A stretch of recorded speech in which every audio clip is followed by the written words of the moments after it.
واحلل عقدة من لساني يفقه قولي الحمد لله ওগো নবীর উম্মতেরা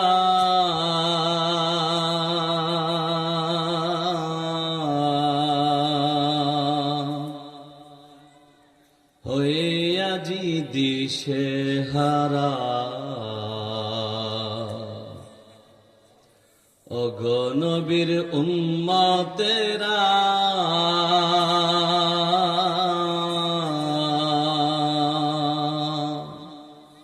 হইয়াজি দিশেহারা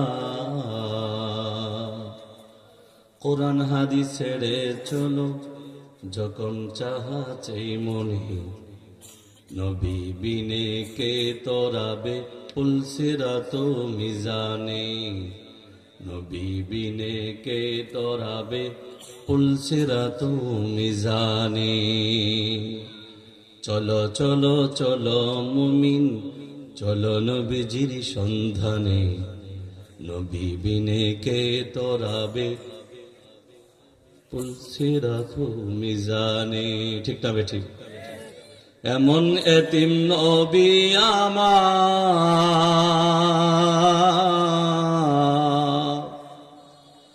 পিতা মাতা নাই যে তাহার এমন এতিম নবী আমার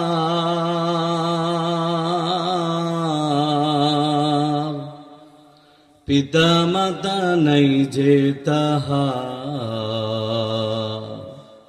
তারপরেও মারল পাথর ওহুদেরই দুশ্মনী নবী বিনে কে তোরাবে পুলসিরাত মিজানে ঠিক না বে ঠিক আল্লাহু আকবার বলেন আমার আবেগ ধরে রাখতে পারতেছি না তাই ছেড়ে দিলাম আসলেই বলেন নবী ছাড়া আপনার পুলসিরাত পাড়ি দেওয়ার সুযোগ আছে বলেন আলহামদুলিল্লাহ নারে তাকবীর লিল্লাহি তাকবীর আপনাদের প্রধান আকর্ষণ পছন্দের মানুষ তিনি চলে আসছেন আমি একবারে মুখতাসার যে আয়াতে কারিমা তিলাওয়াত করেছি এটার উপর এক দুইটা কথা মুযাকারার উদ্দেশ্যে রব যেন আমাকে কবুল করে সর্বপ্রথম বলেন আমিন আপনাদেরকেও যেন কবুল করেন চিল্লায়া বলেন আমিন ভাইও আপনাদের এই এলাকার মধ্যে সুন্দর একটি বাগান তৈরি হয়েছে খসিনা বাজার এজন্য বলবো কাজের হাটি দক্ষিণ পাড়া জামে মসজিদ উদ্যোগে যে এলাকাবাসী যুব সমাজ এবং আমি শুনেছি আমার কাছে বলেছেন বিদেশ থেকে প্রবাসী ভাইয়েরা অনেক সহযোগিতা করেছেন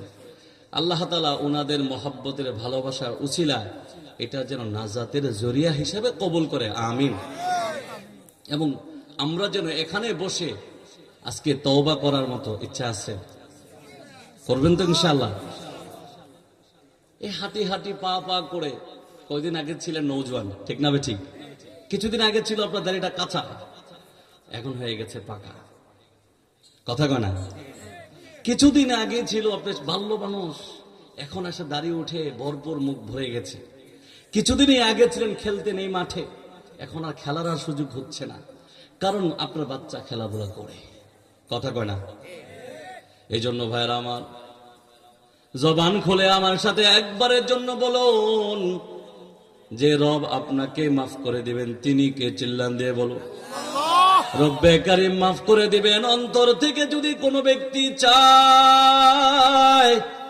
আর বলে আল্লাহ এই কাজের হাটির দক্ষিণ পাড়া জামে মসজিদের উদ্যোগে এই মজমায় বসলাম আজকে ওয়াদা করলাম আমার পূর্বপুরুষ আমার যত লোক এসেছিল কেউ বুঝে নাই আমার মাদ্রাসা পড়াই নাই আমি মাদ্রাসায় পড়তে পারি নাই এই জন্য তওবা সম্পর্কেও আমি বুঝি নাই এভাবে নিজেকে প্রশ্ন করতে থাকেন একের পরে এক বলতে থাকেন আর নিজেকে বলুন ও রব্বে কারীম এই মজলিসের উসিলা আমাকে সহ আমার মুর্দাগান সকলকেই তুমি মাফ করে দাও আমিন দোয়াটা করবেন তো ইনশাআল্লাহ যদি এই মজমায় হলো এমন কোনো পুঁজি নিয়ে যদি বাড়িতে না যেতে পারি, তাহলে এই মজমার আপনার আমার জন্য কোনো মূল্যায়ন নেই।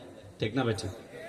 এই জন্য ভাইয়ার আমার, আমি যে আয়াতে কারিমা তিলাওয়াত করেছি তওবা সম্পর্কে, অনেক লম্বা কথাগুলো বললেই আপনারা সহজে বুঝতে পারতেন। তওবার মূল উদ্দেশ্য, সর্বপ্রথম কথা হচ্ছে মনে রাখতে হবে, মন থেকে বিশ্বাস করতে হবে, আমি আজকে যে গুনার কাজটা করেছি এই গুনার কাজটা ছেড়ে দিই। এই আগের বক্তা বলে গেছেন, তোমরা কে যেন ডিস্টার্ব করছো, 3 জন একসাথে বসছো, হাসছো, কারণ কি? হাদিসের মজমা, কোরআনের মজমা, একটা হাসি দিবা, উঠে যাবা, কোনো হাসি চলবে না। তোমরা যদি গল্প করতে এখানে বসো, তাহলে 3 যুবক এখানে বসছে কেন? যাও না, চাষ চলে যাও। এই যে 3 জন জোয়ান একসাথে বসছো, টুপিওয়ালা টুপি ছাড়া, এটা আর করবো না ইনশাল্লাহ। তোমাদের জন্যই তো সাহেব আসছে, আর ওনার খুশির জন্য যদি বসে থাকো, এর আগে একটু ইস্তেক করবো। তুমি বালেগ হয়েছ, কখন নাকি তোমার আজরাইল চলে আসে, কোথায় যাবা তখন? ভাইরা আমার, দিল থেকে শুনি, একটু আমার সাথে তাকবীর দেন, নারায়ে তাকবীর, লিল্লাহি তাকবীর। সাহেব চলে আসছেন, উনি আসলে আমার আর বয়ান হবে না, এর সাথে সাথে বয়ান শেষ। উনার বয়ান শোনার জন্য আমিও উৎপেতে থাকি। আলহামদুলিল্লাহ। হাজারো লক্ষ লক্ষ যুবকের আইডল, যার জন্য আমরা অপেক্ষায় থাকি। আমার কিশোরগঞ্জের এলাকার লোকেরা, আমি কিশোরগঞ্জের সন্তান, আমার এলাকার লোকেরা সবাই অপেক্ষায় থাকে কখন আসবেন, কিন্তু আমরা আমাদের জায়গা থেকে আমরা ওয়াদা ঠিক রাখতে পারি না। তার মধ্যে অন্যতম হচ্ছে মাহফিলে বসে কি করি, নিজের আনমনা ভাব দেখাচ্ছি। এটা যেন অন্তত না হন, ইনশাল্লাহ। কন রাগ করছেন যুবক? ইনশাল্লাহ মন থেকে বয়ান শুনবেন, যতক্ষণ শুনবেন কোন বয়ানটা আপনার কলিজায় লাগবে, কোন বয়ানটার কারণে আপনি নাজাত পেয়ে যাবেন, যিনি জানেন তিনি কে? আল্লাহু আকবার, জোরে বলেন। যে কথাটুকু বলেছি আমি, যে আয়াতে কারিমা তেলাওয়াত করেছি, আল্লাহ তাআলা বলেছেন ইয়া আইয়ুহাল্লাযীনা আমানু। কাদেরকে ডাক দিয়ে বলেছেন? ঈমানদারগণকে বলেছেন। ইয়া আইয়ুহাল্লাযীনা আমানু তুবু ইলাল্লাহ তাওবাতান নাসুহা। আল্লাহ তাআলা নিজেই ডাক দিয়ে বলেন, ও বান্দারা, ও ঈমানদারেরা, তোমরা তওবা করো। তওবা করার মতো যদি তওবা করতে পারো, যে রব আপনাকে আমাকে ক্ষমা করে দিবেন, চিল্লায় বলেন তিনি কে? আল্লাহ নিজেই ঘোষণা দিয়ে বললেন, আমরা সকলেই গুনাহগার, ঠিক না বেঠিক? আমাদের জীবন ভর গুনাহগার, জীবনে আমাদের শুধু গুনাহ আর গুনাহ। তাদের মধ্য থেকে অন্যতম ব্যক্তি হচ্ছে কে? তাদের সম্পর্কে আল্লাহ রাসূল সাল্লাল্লাহু আলাইহি ওয়াসাল্লাম ঘোষণা দিয়ে বললেন হাদিসের মধ্যে, আত-তাইবু মিনাজ যাম কামাল্লা যামবা লাহু। বলেন না আল্লাহু আকবার। তোমাদের মধ্যে সেই ব্যক্তি উত্তম যে নাকি তওবা করে। আপনারা আমার সাথে বলুন, তওবা করবেন তো ইনশাআল্লাহ? হযরতে মূসা আলাইহিস সালাতু ওয়াস সালামের মজমার মধ্যে বসছিলেন, আর বৃষ্টির জন্য আল্লাহর কাছে মুনাজাত করছিলেন। মনে বড় একটা মজমা, আপনাদের চারও বড় হতে পারে। কত বড় ছিল আল্লাহ পাকই ভালো জানেন, আল্লাহ পাকই ভালো জানেন। এই মজমার মাঝখানে যখন একটি ব্যক্তি বসেছিল, গুনাহগার, রব্বে কারীম ঘোষণা দিয়ে বলে দিলেন, ওগো মূসা, তোমার এই মজমার মাঝে এমন একটা ব্যক্তি রয়েছে, যে ব্যক্তিরা নাকি গুনাহগার। এই গুনার কারণে আমি রব বৃষ্টি দিতে আমি পারি না। এই কথা বলার পরে ঘোষণা দিয়ে দেন মূসা আলাইহিস সালাতু ওয়াস সালাম ঘোষণা দিয়ে দিলেন, ও গুনাহগার কোন ব্যক্তি, তুমি গুনাহগার, এই মজমা থেকে তুমি উঠে যাও। এই কথা বলার পর ইনি তো আর উঠে যায় না, কিন্তু এই মনে মনে ভাবতে শুরু করেছে। অনেক লম্বা ইতিহাস, আমি ছোট্ট করে বলছি, শোনা কথা আবার শোনাচ্ছি। যতবার শুনবেন ততবার দিলে বসবে, আর যেই রব মাফ করে দিবেন তিনি কে? এই জন্য ভাই দেখবেন তাবলীগের মধ্যে একের পর এক ছয়টা আমলের কথা একটু পর পর বলা হয়। আপনারা বলুন, ফাজাইলে আমল ছাড়া মসজিদে আর কিছু থাকেনি নাকি? আরো বুখারীর মতো যত হাদিসের কিতাব আছে সবগুলা জমা রাখেনি?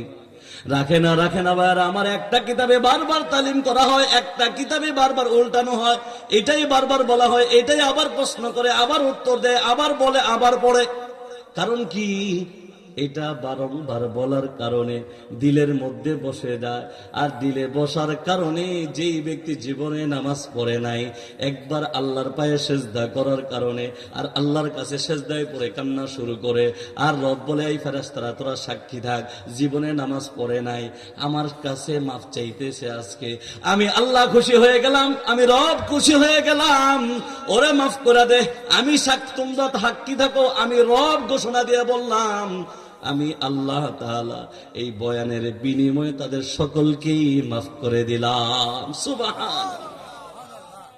মাফ করতে পারেন কিরকম? আরে ভাই, আমি বলতে চাই, আমি আমার মসজিদে এভাবে একদিন বলেছিলাম, এক মুসল্লি আইসা বলতেছে, হুজুর চিনেননি আমি কে?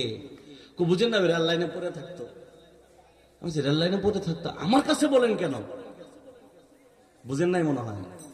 রেল লাইনে এক কলপি টান দিছে, আরেক কায়দে পড়েছে, একটা টান দিছে আর বার পরে রয়েছে। আরে ওই দিন রাতের বেলা মাহফিল শেষ করে যখন রাত 3টা বাজে, আমি যখন মাদ্রাসায় ঢুকি, যেহেতু একা একা মাদ্রাসায় যাই, ঘষতেছে। যাক, আমি আর না দেখাই, যেমন লজ্জা লাগতেছে আমার নিজেরই, এমন করে ঘষতেছে। আমি চিনি ওদেরকে, আমাকে দেখে লাফ দিয়ে উঠেছে, আসসালামু আলাইকুম। ঠিক আছে, আমি বুঝলাম ঠিক আছে, আমি তো শীতে কাবো, চাদর গায়ে দিয়ে আমি যাচ্ছি। আমি বললাম, বাবা রাতের অর্ধেক পর্যন্ত, 3টা পর্যন্ত তোমাকে যদি বলা হইতো আজকে মাহফিল হবে, থাকো, জীবনও থাকতো না। ঠিক না বেঠিক? জীবনও থাকতো না। ভাইরা আমার, এরকম ব্যক্তিরে মাফ করবেন তিনি কে? জোরে সোরে বলেন, এই ব্যক্তিরেও যিনি মাফ করে দেবেন তিনি কে? আমি এই কথা ঘোষণা দিয়ে বলতে চাই, মসজিদে যখন আমার সাথে বলতেছিল ওই মুসল্লি, আমি বললাম, বাবা আপনি হাজী সাহেব মানুষ, হতে পারে এই বেচারাও আজকে হজ করে আসছে বা উমরা করে আসছে, আমি জানি, আমরা ঘোষণা দিলাম, আমরা দলিল দিলাম যে হজ কবুল হয় নাই, হারাম টাকা দিয়ে করছে, কিন্তু হালাল না হারাম আপনি দেখছিলেন নি? না না, দেখি নাই, দেখি নাই। আমি বললাম, তাহলে কেন বললেন হারাম খোর? আমি বললাম, তাহলে কেন বললেন কলকি খেয়ে রেল লাইন পড়েছিল? আমার রব মায়া করে, দয়া করে, ভালোবেসে যারে মাফ করে দেয়, এর চাইতে বড় নিয়ামত আর কি হতে পারে? ঠিক না বে ঠিক? জুড়ে বলে। এই জন্য ভাইয়ের আমার, আমি এলাকাবাসীকে বলতে চাই, আপনার সামনে কোনো গুনাহগার আসতেই পারে, মাহফিলে আইসা বলতে পারে আমি আজকে থেকে ভালো হয়ে গেলাম, হতে পারে তার উসিলায় আপনার পুরা এলাকাবাসী আল্লাহ ওয়ালা হয়ে যেতে পারে। ঠিক না বে ঠিক?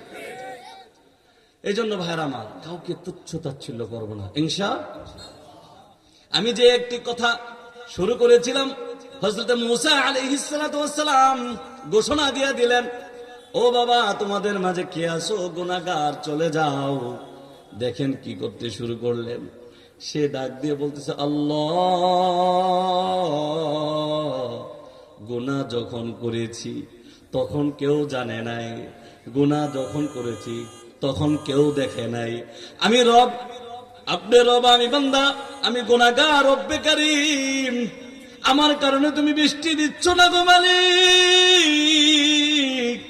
আয় আল্লাহ, আমি গুনাহগার বুঝে নিলাম, কিন্তু এখন যদি উঠে যায় এই পুরা সমাজের মানুষ আমাকে দেখে ফেলবে আর বলবে এই যে কুলাঙ্গার, এই যে গুনাহগার, বলবে, ডাক দিবে, ও মালিক চোখের পানি ছেড়ে দিলাম, তুমি আমারে মাফ করে দাও। চিল্লায় বলেন আমিন।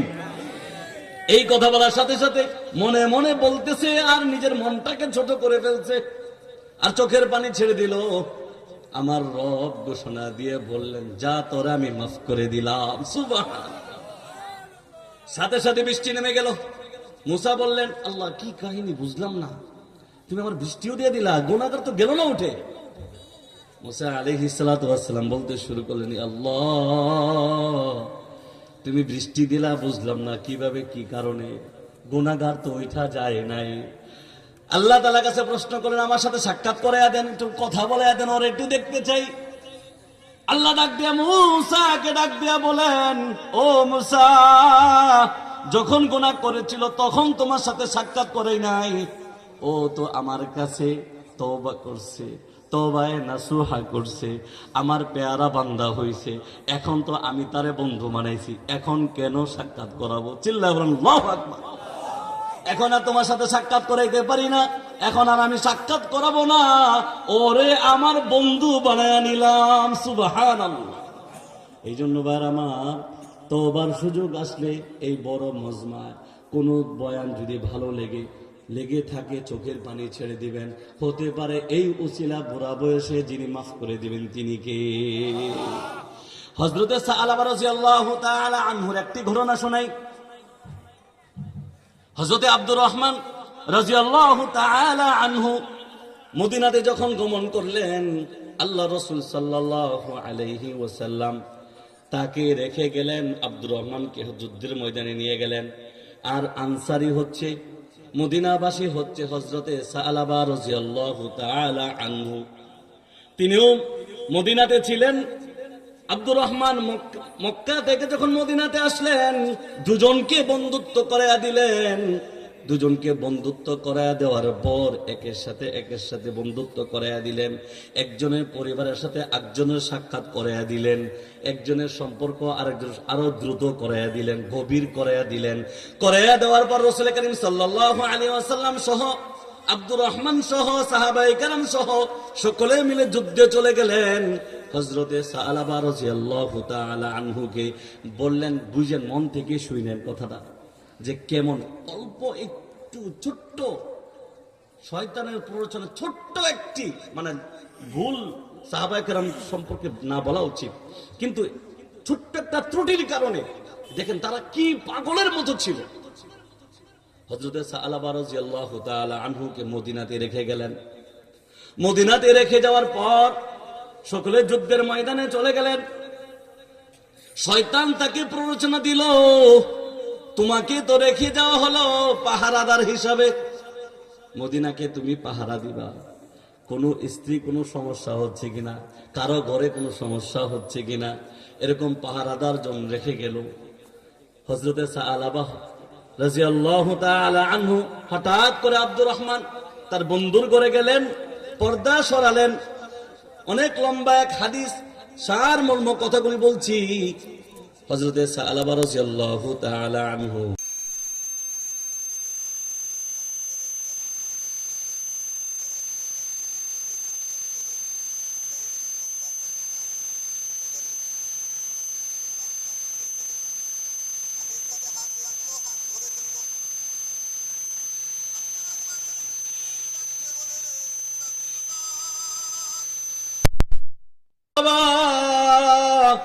তুমি কি একবারও ভয় পাও না? পৃথিবীর কোন মানুষ না দেখতে পারে, যিনি দেখেন তিনি কে? তিনি ডাক দিয়ে বলেন, তুমি আল্লাহরে ভয় পাও, আল্লাহ তাআলা তো দেখতেছেন। তুমি তোমার বন্ধু আমার কাছে, আমাদের মদিনাবাসীর কাছে তোমার রাইখা গেছে, তুমি কি আমানত কি রক্ষা করতে পারলা নাকি? আমানত রক্ষা করতে পারলা?